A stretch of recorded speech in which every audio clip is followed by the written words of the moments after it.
morning mga kainday. Ayan, ang saya pag ganito ang makikita mo sa umaga. Ayan, tapos may dala-dala kang kape mga kainday. Oh. Ayan, pasikat na yung araw. So ito talaga yung hinahanap-hanap ko na lugar mga kainday, na pagising mo sa umaga, makikita mo yung napakagandang view.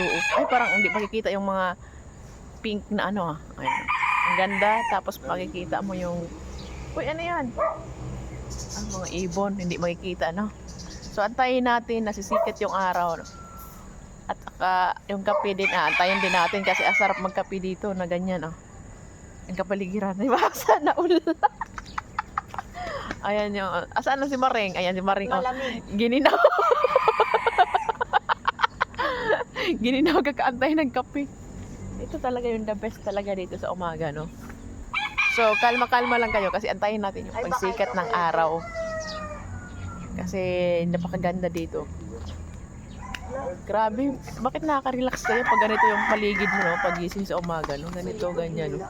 Ba't kaya ang ganda? Parang nare-relax na naman si Inday. Tesma, Inday. Naka-charge na naman. Ang ganda ng sikat ng araw, buong-buo. Thank you Lord, sa mabiyaya namin na tanggap araw-araw. Maraming salamat. Kiramdam mo na dyan si Lord sa araw. Wala. Oh, ayan, ang ganda.